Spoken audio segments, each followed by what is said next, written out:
असांजूं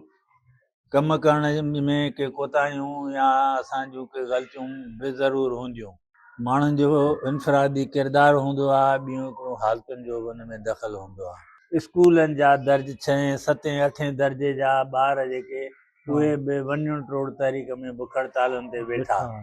त पोइ उन नस्ल ॾिठो त उनखे ख़बर सम्झो त सियासत इहा ई थींदी आहे जेका MQM थी करे ऐं जंहिंजे नकुल में असां बि कयूं था,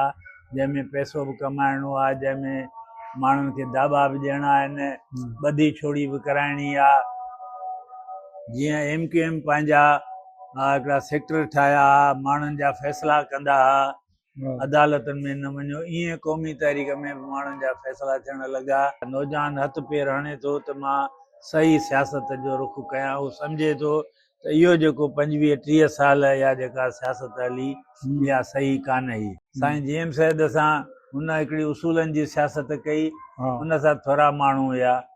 उन ई वक़्त में ज़ुल्फ़िकार अली भुट्टो आयो, जेको माण्हू वॾेरे वटि वञे चएसि त तूं सही आहे, हारियुनि वटि वञे त उन्हनि खे चए त तव्हां सही आहियो। नौजवान जेके हूंदा अॻ में स्कूल में पढ़ंदा बि हुआ त बि हुनखे जज़्बो जुनून हूंदो त मां कंहिं पार्टी में वञा, कंहिं जज़्बो जुनून हूंदा। हाणे इहा शइ न आहे, इनखे तव्हां इहो इन जो दारो मदार इन ते आहे त उहा जीअं सिंध चओसि तव्हां या वसी लफ़्ज़ इस्तेमालु कजे त क़ौमी तहरीक जो उहा पंहिंजी शकिल नौजवान जे लाइ अट्रैक्शन कीअं पैदा करे थी, उन जे लाइ असां जेके बि माण्हू सीनियर माण्हू आहियूं आहिनि जंहिंमें उहे हिकु लिहाज़ खां ज़िम्मेवार थियूं था। उन में असांजूं कम करण में के कोताहियूं या असांजूं के ग़लतियूं बि ज़रूरु हूंदियूं। हर ॻाल्हि में हिकिड़ा माण्हुनि जो इनफ़रादी किरदारु हूंदो आहे, ॿियूं हिकिड़ो हालतुनि जो बि हुन में दख़ल हूंदो आहे। अॻे जॾहिं तव्हां रफ़ली जेकॾहिं असां चऊं त अॻे मूं मुराद असांजो त माना 70-80 जो ॾहाको, इहो जीअं मूं ज़िक्र कयो त जेको वञण टोड़ तहरीक हली उहो एॾी ज़बरदस्त हुई। उन वक़्तु के बि इहे कम्यूनिकेशन जा ज़रिया बि कोन हुआ, हीअ मीडिया त हुयो ई कोन को, उन जे बावजूदि इहो जीअं तव्हांजो स्कूलनि कॉलेजनि ताईं इहा ॻाल्हि पहुतल हूंदी हुई, ऐं उहो स्कूल कॉलेज जा स्कूलनि जा ॿार जेके चइजनि उहे बि उन्हनि शरीका अञा ताईं उहे अख़बारूं पियूं आहिनि त स्कूलनि जा दर्ज 6, 7, 8 दर्जे जा ॿार जेके उहे बि वञण टोड़ तहरीक में बुख हड़तालुनि ते वेठा, त उन हिकिड़ी अट्रैक्शन उन में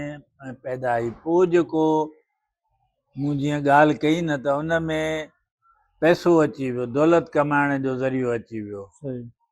हिकिड़ो नौजवान जंहिं महिल सम्झो सम्झ वारो थिए थो, 15-20 सालनि जो थियो, जॾहिं सियासत ॾे हू ॾिसे पियो त उनखे नज़र आयो त सियासत हिकिड़ो कमाईअ जो ज़रियो आहे। हुन सियासत जी शकिल उहा ई ॾिठी, ऐं उन में मां तव्हांखे चवां, तव्हां जेके चओ था त अॻु जी सियासत जेका थींदी हुई 70-80 जे ॾहाके जी, जीअं मूं शुरू में चयो त मां ॿहिराड़ीअ जे ॻोठ में रहंदो हुयुसि, जिते अख़बार बि न ईंदी हुई, पर उते नालो कंहिंजो ईंदो वियतनाम जी जंग जो, जनरल ग्याप जो ऐं होचिमिन जो नालो पुॼंदो हो। कॉलेजनि में असां आयासीं त उते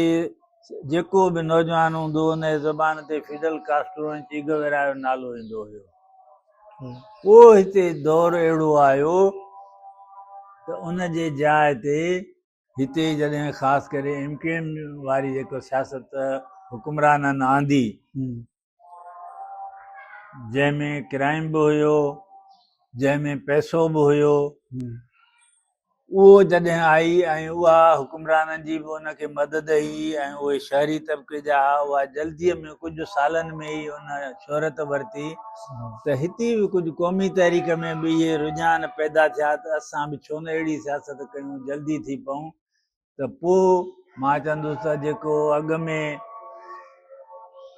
नौजवाननि जे चपनि ते जनरल ग्याप या कास्करो ऐं ची गुवेरा जा नाला हूंदा, पोइ उन्हनि जे आॾो अल्ताफ़ हुसैन जा नाला अचणु लॻा। त पोइ उन नसुल ॾिठो त उनखे ख़बर सम्झो त सियासत इहा ई थींदी आहे जेका MQM थी करे ऐं जंहिंजे नकुल में असां बि कयूं था जंहिंमें पैसो बि कमाइणो आहे जंहिंमें माण्हुनि खे दाॿा बि ॾियणा आहिनि ॿधी छोड़ी बि कराइणी आहे जीअं MQM पंहिंजा हिकिड़ा सेक्टर ठाहिया माण्हुनि जा फ़ैसिला कंदा हुआ अदालतुनि में न वञो ईअं क़ौमी तहरीक में बि माण्हुनि जा फ़ैसिला थियण लॻा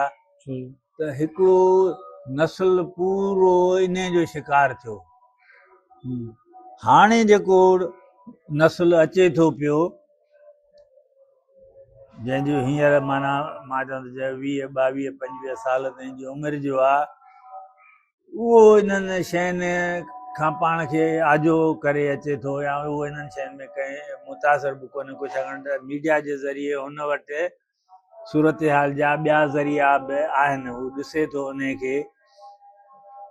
हाणे उहो सोचे थो त मूंखे उन में जज़्बो बि आहे नौजवान में ऐं उहो कुझु करणु बि चाहे थो पियो हाणे मुंहिंजो इहो आहे त हाणे क़ौमी तहरीक जो हिकिड़ो नओं मरहलो थींदो या उनजी अमली तौर ते हिकिड़ी शुरात बि थी चुकी आहे नौजवान हथ पेर हणे थो त मां सही सियासत जो रुख कयां उहो सम्झे थो त इहो जेको 25-30 साल या जेका सियासत हली इहा सही कान हुई त हाणे नएं सिरे जेको हिकिड़ो मरहलो शुरू थिए पियो उन में तव्हां जेकॾहिं गौर कंदव त नौजवान नस्ल वधीक दिलचस्पीअ सां ऐं वधीक किरदार सां अचे थो बाक़ी मां वरी बि इहो चवंदुसि इन में ज़रूरु असां जेके सीनियर माण्हू आहियूं हुते जमायत हलायूं था उन्हनि जे कमु करण जे तरीक़नि में बि कोताहियूं ज़रूरु हूंदियूं उन ते मां चवंदुसि त हिकिड़ो जीअं तव्हांजो मीडिया जा माण्हू अख़बार उन ते डिबेट थियणु घुरिजे इहो जेको सुवालु आहे मां तव्हांजे ज़रिए सभिनी सिंध जे सॼण माण्हुनि खे संजीदा सहाफ़ियुनि खे दानिशर चवंदुसि त इन्हनि सवालनि ते हिकिड़ी खुलियल डिबेट थिए त सिंध जी क़ौमी तहरीक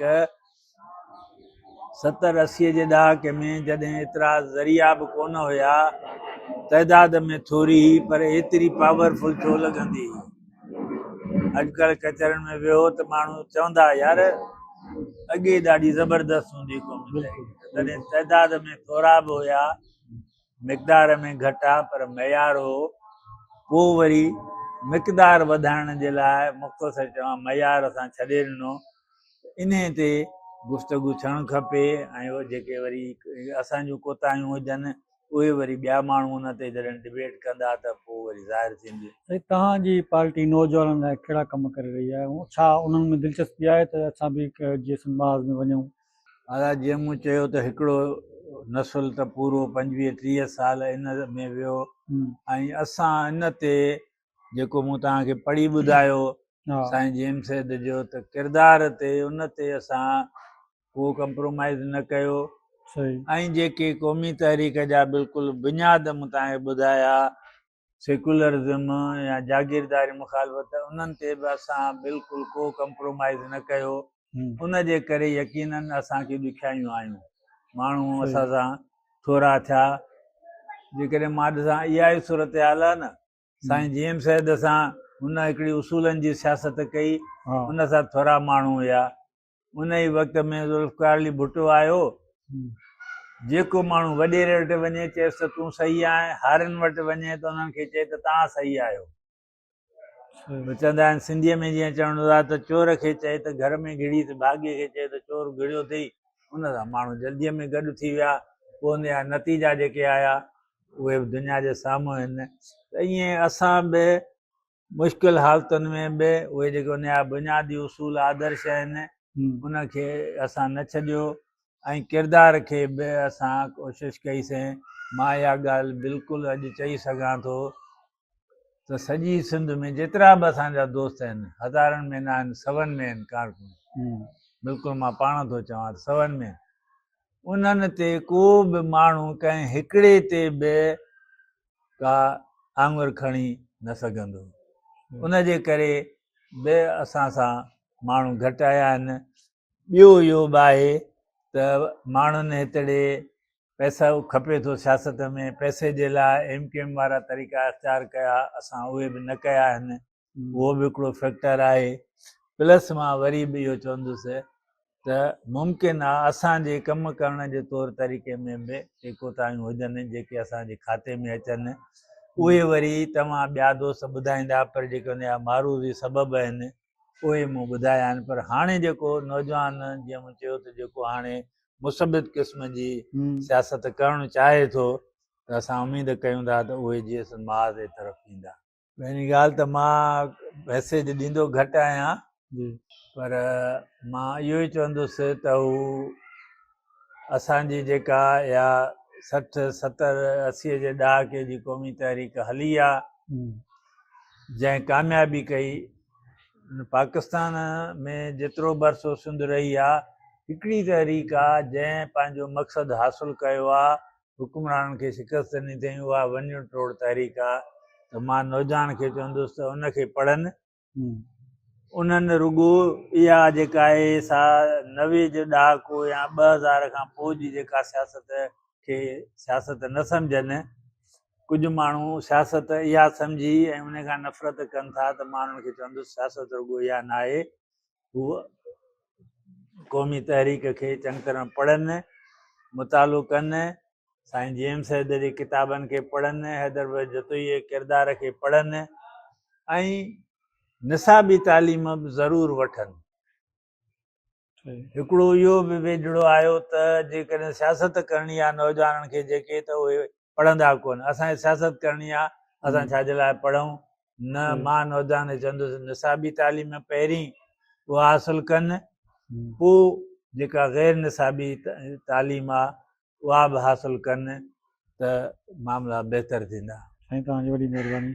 नाज़रीन, जिन जे हिसाब चवणु आहे त नौजवाननि खे शऊर अचणु घुरिजे, छो जो पार्टियुनि में हू कोन पिया अची सघनि, छाजे करे जो पहिरियां जेको 70 वारो ॾहाको हुयो उन में जुनून ऐं जज़्बो ज़्यादा हुयो, हाणे उन्हनि में घटि आहे। ॾींदा इजाज़त पंहिंजे होस्ट काज़ी अला रखे, नेक्स्ट महिमान सां गॾु हूंदासीं। अला निगहबान।